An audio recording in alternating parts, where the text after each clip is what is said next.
খুব বেশি দিন বাকি নেই, আর জাস্ট কয়টা দিন, একদমই ও মাই গড, বুবলির কোলে অপুর ছেলে আব্রাহাম খান জয়। তবে কি মিলে গেল সাকিব খানের দুই স্ত্রী? হ্যাঁ বন্ধুরা, মিলে গেল সাকিব অপু এবং বুবলির এই তিন। ব্যক্তিগত কারণগুলো কিন্তু আমজনতাও আছে, তাদেরও নানান ব্যক্তিগত বিষয় আছে। তবে সবটাই বলবো ভিডিওটি না টেনে সাথে থাকবে। বরাবরের মতোই নেট পাড়া যেন উত্তাল থাকে সাকিব খানের সাবেক দুই স্ত্রী নিয়ে। তবে এই দুই স্ত্রীর কোনদিন যেন নেট পাড়ায় সবসময় সমালোচনার মধ্যে দিয়ে যায়। তবে এবার বিষয়টা সম্পূর্ণ ভিন্ন। এবার একটি ছবিতে দেখা গেল বুবলির কোলে অপুর ছেলে।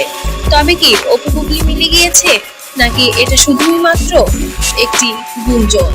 তবে আমাদের মনে হচ্ছে এটি আসলেই গুঞ্জন না, কোনো একভাবে সাকিবের বাসায় জয় ছিল এবং বুবলি সেখানে উপস্থিত হওয়ার কারণে